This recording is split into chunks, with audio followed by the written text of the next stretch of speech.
Ima jedna specifična situacija gde smo mi posle određenog vremena doneli odluku, u stvari ne ja lično, ali doneta je odluka od strane mojih predstavnika iz Bugarske da se časte dotična gospoda nekim poklonom za dobru saradnju. Poklon je bio 2 Mercedesa S oznaka 600, to su takozvani slonovi, popularni slonovi, u to vreme to su bila najbolja vozila. Vozila su... Koji je zema ti je vozila?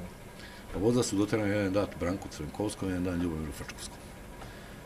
Vozila su kradena, urađeni su dokumenti da su vozila legalna, jer su njihovi blizanci od tih vozila poslati u Saudijsku Arabiju, u arapske zemlje. Dva luksuzni Mercedesa dadovte podarok. Tako, to je poklon njima. Šta su oni radili s tim vozilima, da li su ih zadržali, dali švalerkama, šta već, ne ulazim u to, nije me to ni interesovalo. Ima jedan interesantan slučaj koji se desio na granici jednu noć.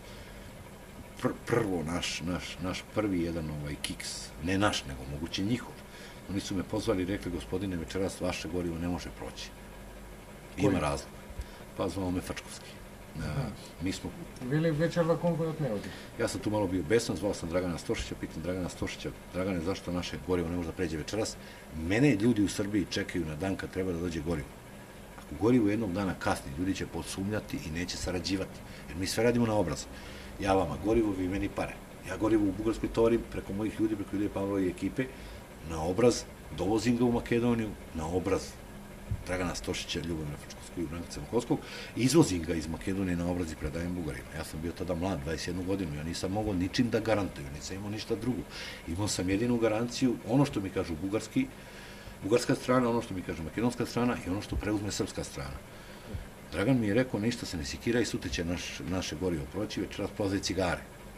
Ko je bre cigare, ko je preči od nas u ovom poslu, kaže, preči je Marko Milošević, njegove cigare.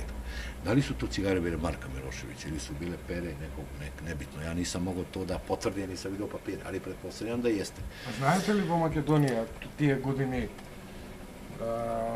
koji se bavio sa švercovina, cigari? Jednom prilikom je bio jedan gospodin na sastanku, on je tako bio zalizan, šmeker gospodin, kako da kažem, ja mislim Dančo Šuturkov da je rekao da se zove, on je bio glavni za cigare u Makedoniji. E sad on je on dojde na sostanog, koji je prisutni na tom sostanu? Pa i Crvenkovski i Frčkovski, znači ekipa, stalna ekipa, znači tu se nije širio krug ljudi, verovatno zbog tajnosti, oni su bili, bio sam ja, bio Dragan Stošić.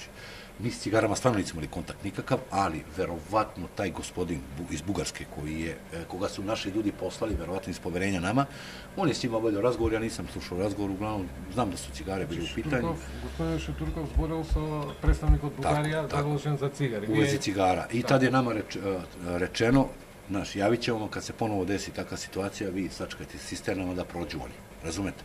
E sad, zašto su oni dolazili u isto vreme kad i mi ne znamo... On ima prednost pred vas. Verovatno, da, imali su prednost, jer verovatno su veća je zarada bila. Cigare su najveća zarada. To je, ne znam šta, po tom pitanju više nešto da sad znam previše ne, ali kažem, eto, to je situacija kad sam se sreo s tim ljudima i to je to.